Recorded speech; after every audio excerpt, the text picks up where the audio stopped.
Hello friends, मैं श्रेयस पांडे आपका अपने यूट्यूब चैनल शास्त्र में आपका स्वागत करता हूं। आई होप आप सब अच्छे होंगे। जैसे कि मैं बता दूं कि हम सीटेट ईबीएस पेडागॉजी के पीवाईक्यू कर रहे हैं। सीटेट ईबीएस पेडागॉजी के पीवाईक्यू कर रहे हैं और ये पीवाईक्यू क्या है, 2021 से 2024 का जितने भी सीट्स आए हुए हैं सभी सीटों को इसमें डाला गया है। तो हमने नेक्स्ट टाइम हमने किया था 42 कर लिया था। नेक्स्ट टाइम हमने 42 कर लिया था। यह कथन पर्यावरण अध्ययन विषय है के लिए उपयुक्त विकल्प चयन हो, जो मैंने बताया था इंटीग्रेटेड होता है। इंटीग्रेटेड में EVS, science and social science, ये पिछले हम जो क्लास थी उसमें हम कर चुके हैं। आई होप आप सब उसको देख रहे होंगे।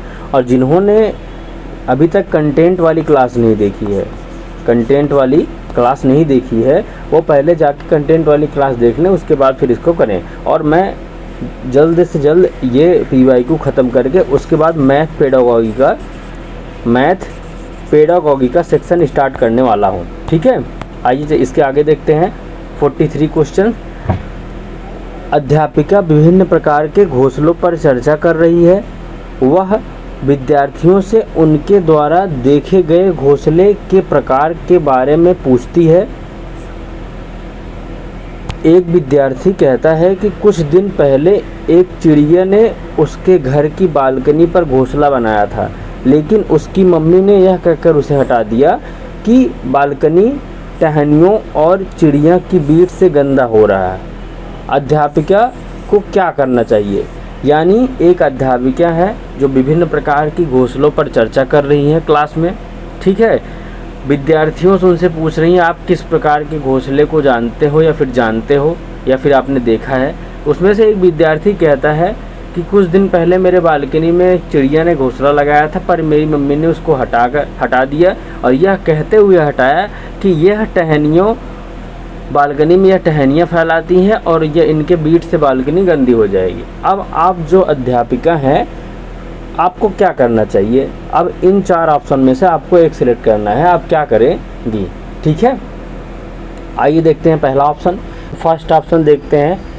पहला ऑप्शन जो है, विद्यार्थी की मम्मी से बात करें, उन्हें बताना चाहिए कि उन्होंने घोंसला हटाकर गलत किया। बिल्कुल सही, फर्स्ट ऑप्शन ही आपका सही हो जाएगा। ठीक, विद्यार्थी और उनके अभिभावक के लिए कार्यशाला, नई कार्यशाला। विद्यार्थी को उनके अभिभावक के साथ नज़दीकी पक्षी अभ्यारण्य घूमकर पक्षियों के घोंसलों का अवलोकन कराना चाहिए। नहीं, विद्यार्थी से यह कहना चाहिए कि मम्मी ने सही किया क्योंकि चिड़िया पेड़ नहीं। बिल्कुल गलत। सब आपका ऑप्शन कौन सा हो जाएगा? 43 का ए आपका आंसर हो जाएगा। ठीक है, नेक्स्ट देखते हैं 44 क्या बोल रहा है? विद्यार्थी की प्राकृतिक संसाधनों का संरक्षण के बारे में पढ़ाते हुए आपने कहा कि हम चौराहे पर लाल बत्ती होने पर गाड़ी बंद कर देनी चाहिए। अगले दिन आपका एक विद्यार्थी कहता है कि उसके पापा ने उसका पालन नहीं किया। यह विद्यार्थियों के पापा द्वारा किसकी उपेक्षा की जा रही है? यानी आपने प्राकृतिक संसाधन का संरक्षण के बारे में आप पाठ पढ़ा रहे हो और बच्चे को बता रहे हो कि चौराहे पर जो लाल बत्तियाँ होती हैं, जैसे जो भी चौराहा होता है हमारा, चौराहा यानी 4 रास्तों वाला, जैसे जो भी चौराहा होता है, ठीक है, ये चौराहा हो गया हमारा, और यहीं पर रेड लाइट होती है। क्या होता है? रेड लाइट होती है, जिनमें 3 बत्तियाँ होती हैं। ठीक है, रेड, येलो और ग्रीन, 3 बत्तियाँ होती हैं।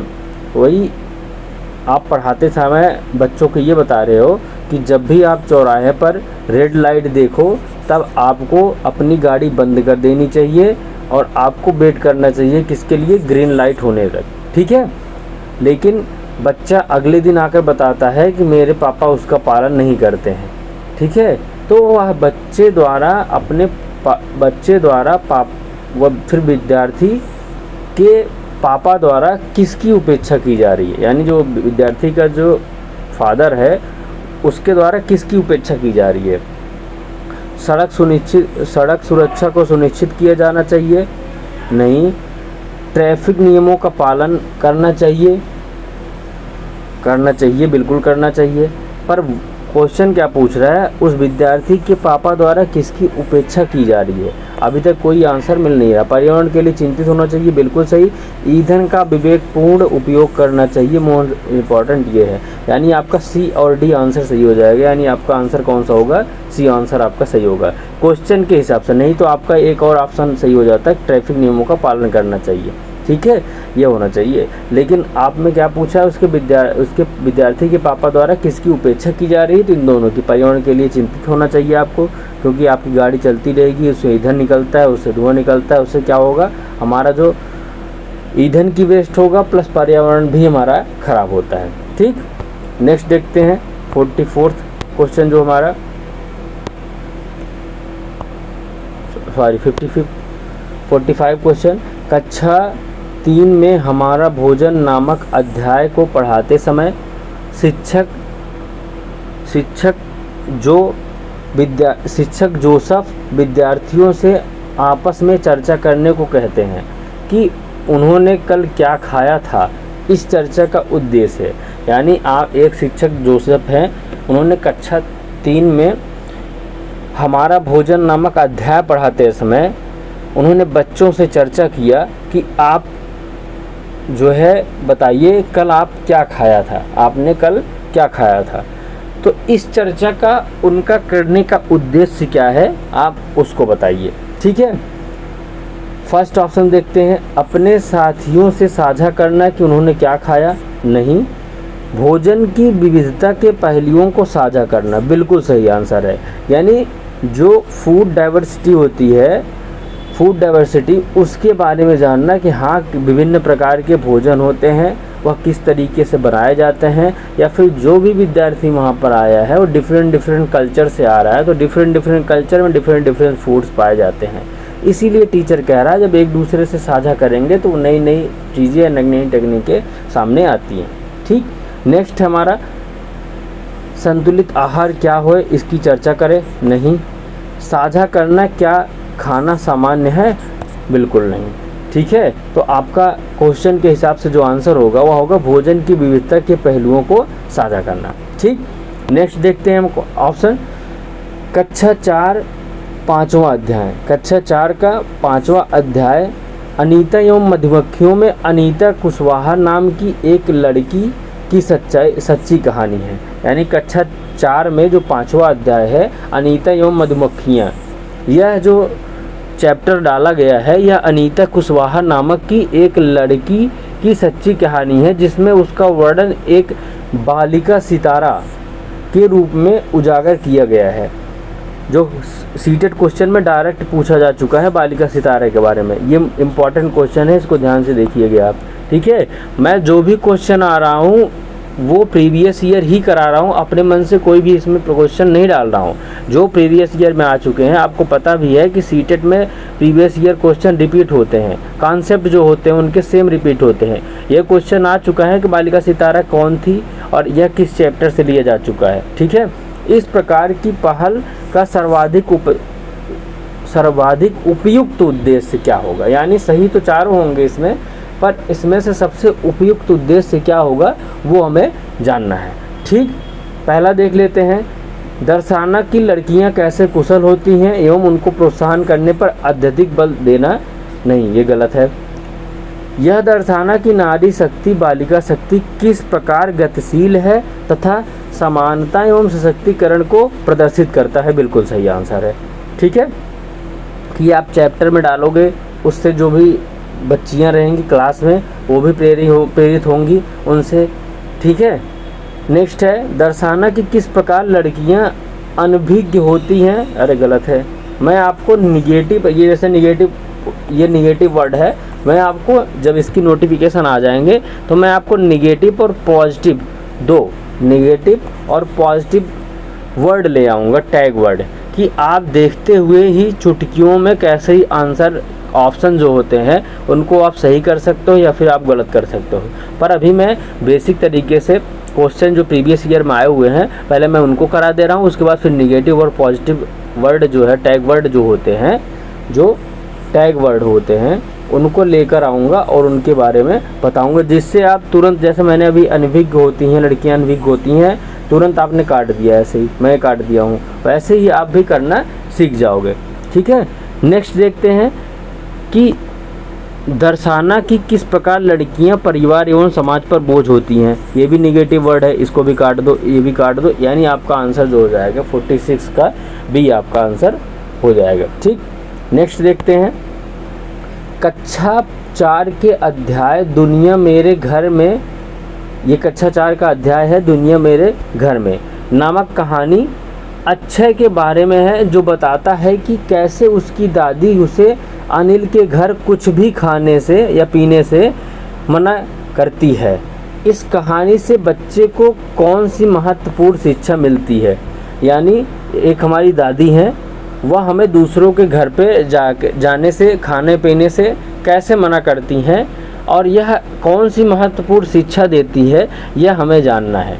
ठीक है, 47 का। ठीक, हमारे समाज में समानता और सामंजस्य का अस्तित्व नहीं, जाति भेदभाव एवं अस्पृश्यता का अस्तित्व बिल्कुल, existence of caste discrimination and untouchability, जो जाति भेदभाव एवं अस्पृश्यता का अस्तित्व है उसके बारे में ही बताता है कि वह हमारे वर्ग का नहीं है, वह हमारे जाति का नहीं है, वह हमारे धर्म का नहीं है। इसके लिए उसके यहाँ क्या होगा, ना ही कुछ खाना है और ना ही कुछ पीना है। ठीक, यह इस चीज़ को दर्शाता है। सांप्रदायिकता अस्तित्व नहीं होगा, धार्मिक भेदभाव का अस्तित्व नहीं, ये भी नहीं होगा। हमारा आंसर कौन सा हो जाएगा, बी आंसर सही हो जाएगा। ठीक, 48 का देख लेते हैं। 48 निम्नलिखित में से कौन सा ईवीएस में सहपाठी आकलन को परिभाषित करता है, जो पीयर असेसमेंट होता है। ठीक है, पीयर असेसमेंट जो होता है उसके बारे में बताया गया है कि पीयर असेसमेंट क्या होता है और उसको परिभाषित करना है। ठीक, मैंने जो कंटेंट पढ़ाया है, जो भी अगर वो क्लास देखे हैं वो इसका आंसर डायरेक्ट बता देंगे कि विद्यार्थियों पर केंद्रित होता है या विद्यार्थियों पर केंद्रित होता है जब दो विद्यार्थियों का आकलन जोड़ों में या समूहों में कर रहे हों, उस टाइम इसका किया जाता है क्या, सहपाठी आकलन। यानी जब आप ग्रुप या फिर पीयर लर्निंग करा रहे हों उसी टाइम कौन सा आकलन होता है, सहपाठी आकलन होता है। ठीक है, मैंने आपको पहले ही बताया है।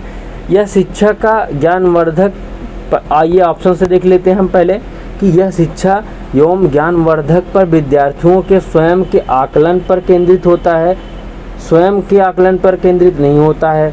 यह विद्यार्थियों के कार्य करते समय उस पर केंद्रित होता है, ये भी सही है। पर ये भी सही हो सकता है, ये भी सही हो सकता है। पर जब ये सारी चीज़ें किस में हो, ग्रुप में, और ग्रुप में किस में हो रही हैं, आंसर सी में। ठीक, विद्यार्थी के समूह में शिक्षा एवं प्रगति का केंद्र होता है, ये भी सही है। पर ग्रुप वाला ज़्यादा सही है कि विद्यार्थियों पर केंद्रित होता है, सही है जब दो विद्यार्थियों का आकलन जोड़ों या समूहों में कर रहे हों। ठीक है, 48 तक ऑप्शन कौन सा हो जाएगा, सी हो जाएगा। ठीक, 49 का आंसर देखें। क्लास थर्ड के अध्याय हम चीज़ें कैसे बनाते हैं में दीपाली की कहानी किस पर केंद्रित है। यानी मैंने आपको बताया था कि क्लास थर्ड में एक चैप्टर है जिसमें दीपाली के बारे में बताया गया है। ठीक है, उसमें लड़कियों को किस लिए कहा जाता है, लड़कों को कौन सा काम किया जाता है, जो रोडबादिया और जेंडर इनइक्वालिटी होती है उसके बारे में, जेंडर वाइज के बारे में बताया गया था। अगर आपने कंटेंट वाली क्लास देखी होगी तो उसमें आपको पता चल जाएगा कौन सा आंसर सही होगा।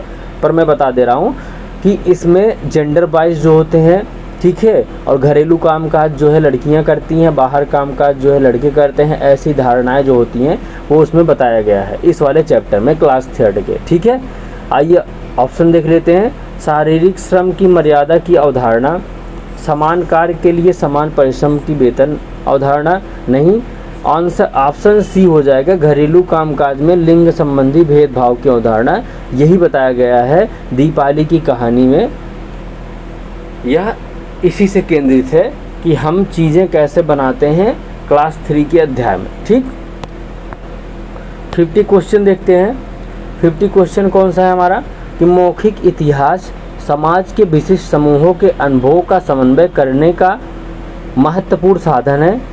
इस संदर्भ में इंगित कीजिए कि कौन सा कथन इसके उपयोग को सबसे अच्छी तरीके से दर्शाता है। ठीक है, ऑप्शन देख लेते हैं। शिक्षक छात्रों को भारत की स्वतंत्रता से संबंधित ऐतिहासिक तथ्यों और मौखिक को याद कराना, निगेटिव वर्ड है, इसको तुरंत काट दो।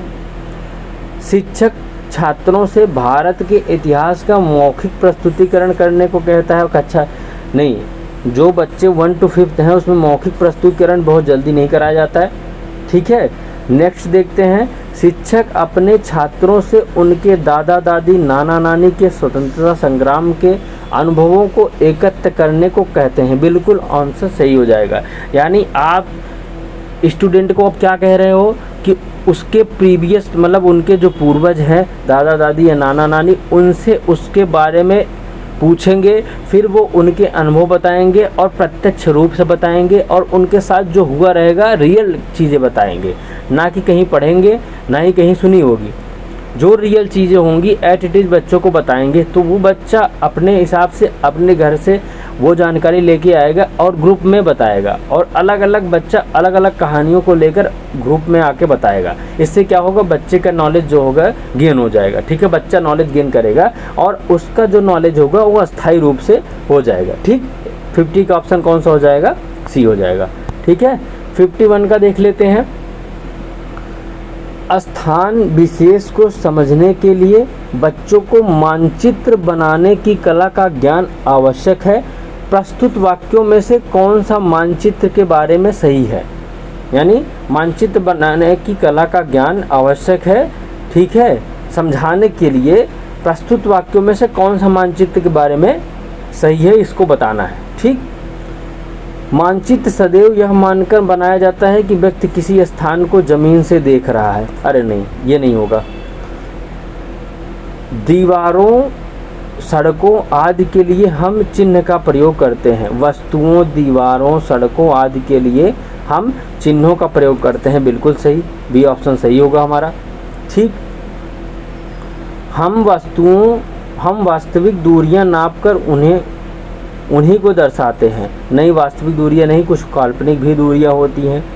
मानचित्र में उत्तर दिशा सदैव सबसे ऊपर के हाशियों पर होता है। बिल्कुल सही। तो ऑप्शन हमारा कौन सही हो जाएगा, ऑप्शन बी और ऑप्शन डी हमारा सही होगा। यानी कौन सा आंसर हो गया हमारा, बी और डी, यानी आंसर हमारा बी हो जाएगा। ठीक, 52 का देख लेते हैं।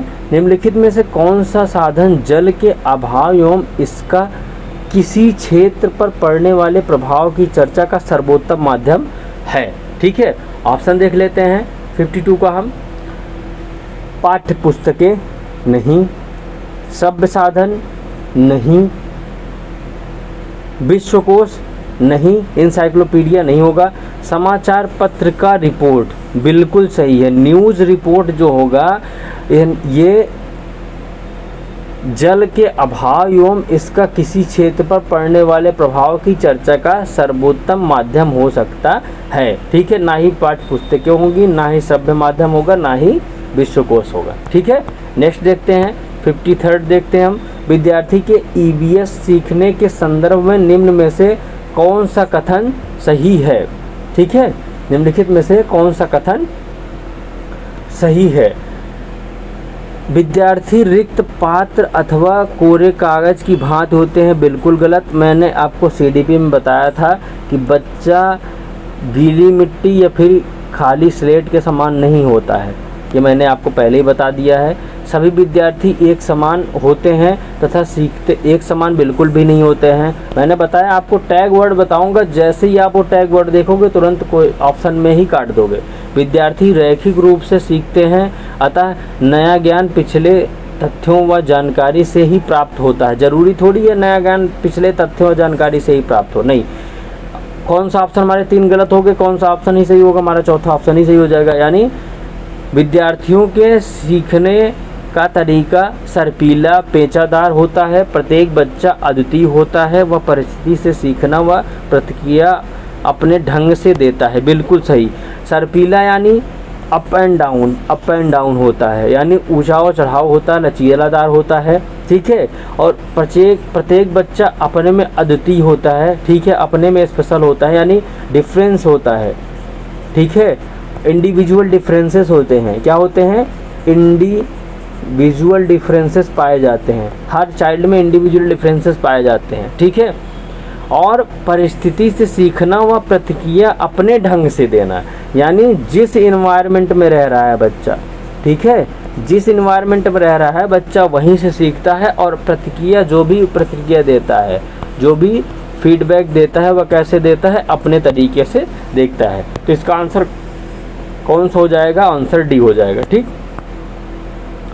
54 का आंसर देखते हैं हम। विद्यार्थियों के सीखने का मूल्यांकन करने के लिए फाइल या पोर्टफोलियो एक महत्वपूर्ण उपकरण है। बिल्कुल सही है। निम्नलिखित में से कौन सा वाक्य पोर्टफोलियो को सर्वाधिक उपयुक्त तरीके से परिभाषित करता है? यानी मूल्यांकन के लिए, विद्यार्थियों को सीखने के मूल्यांकन के लिए जो फाइल या पोर्टफोलियो होता है वो बहुत इंपॉर्टेंट चीज़ होता है, ठीक है। अब इन ऑप्शन में से कौन सा पोर्टफोलियो को सर्वाधिक उपयुक्त तरीके से परिभाषित करेगा, आप उसके बारे में बताएंगे, ठीक। सबसे पहले देखते हैं, विद्यार्थियों के विषय में जानकारी उनके स्वाभाविक परिवेश में एकमात्र नहीं होती। इसमें एक निश्चित समय में एकत्र व विश्लेषित किए गए आंकड़े एक निश्चित समय में नहीं, इसमें एक निश्चित समय नहीं होता है। मैंने बताया ना आपको, निगेटिव पॉजिटिव टैग वर्ड बताऊंगा, आप तुरंत उसको काट दोगे, पर ये मैं तब बताऊंगा जब नोटिफिकेशन सीटेट का आ जाएगा। जब सीटेट का नोटिफिकेशन आ जाएगा उसके बाद ही मैं स्टार्ट करूंगा इसको पढ़ाना, ठीक। व्यवस्थित ढंग से विशेष व्यवहार को अंकित करना, फिर विशेष व्यवहार को अंकित करना नहीं। पोर्टफोलियो में सारे लर्निंग, सीखने के जितने भी मूल्यांकन होते हैं वो सारे मूल्यांकन होते हैं, ना कि किसी विशेष को या फिर किसी परिवेश को या फिर किसी निश्चित या किसी व्यवहार को नहीं। इसमें क्या होता है? आंसर आपका डी हो जाएगा। एक निश्चित समय में विद्यार्थियों के कार्यों को एकत्रित करना, अधिकतर दिन प्रतिदिन के कार्य या विद्यार्थियों के सर्वोत्तम कार्य को चुन लेना, ये होगा इसका आंसर, डी हो जाएगा 54 का, ठीक है। 55 देख लेते हैं। कक्षा में विरोधी की परिस्थिति अक्सर उजागर होती है जब कोई छात्र किसी सामाजिक सांस्कृतिक विषय पर चर्चा प्रारंभ करता है, तब एक शिक्षक के रूप में आपकी क्या प्रतिक्रिया होगी? यानी कक्षा में विरोध की परिस्थिति अधिकतर जो है उजागर हो जाती है, ठीक है, जब कोई छात्र किसी सामाजिक सांस्कृतिक विषय पर चर्चा प्रारंभ करता है, तो आपको एक शिक्षक के रूप में आपकी क्या प्रतिक्रिया होगी, आपको ये बताना है, ठीक। आप छात्र से कहेंगे कि ध्यान भंग न करे, निगेटिव वर्ड है, इसको नहीं बोलेंगे। छात्र से कहेंगे कि वह कक्षा के उपरांत आपसे इस विषय पर चर्चा करें, नहीं, ऐसा भी नहीं कह सकते आप। छात्र से कहेंगे अपने माता पिता से पूछें व विद्यालय में इस विषय को न उठाएं, बिल्कुल नहीं, ये भी नेगेटिव वर्ड है। छात्र से कहेंगे अपने अनुभव साझा करें और कक्षा में इस विषय पर संबोधन करें, बिल्कुल सही। अब अलग अलग, अब इसमें क्या होगा देखिए, अब जब बच्चा अपने अनुभव साझा करेगा तो डिफरेंट टाइप के कल्चर के डिफरेंट टाइप के आंसर आएंगे।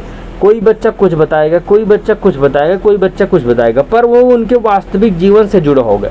फिर जो भी बच्चा होगा, जो भी बच्चे होंगे, वह सारे एक दूसरे के जो भी साझा किएंगे, जो भी साझा करेंगे उनका सम्मान करेंगे और उस चीज़ को मानेंगे, ठीक है।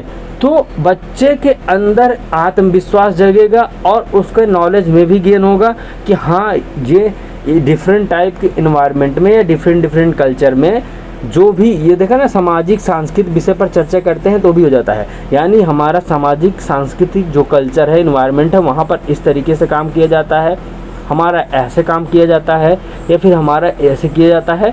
तो ये आपस में जब साझा करेंगे तो इनको अनुभव होगा, इनको विश्वास होगा कि हाँ, डिफरेंट टाइप के कल्चर्स, डिफरेंट टाइप के इन्वायरमेंट्स भी होते हैं, ठीक है। आई होप आप सबको अच्छा लगा होगा। अब मिलते हैं नेक्स्ट क्लास में। जय हिंद, जय भारत।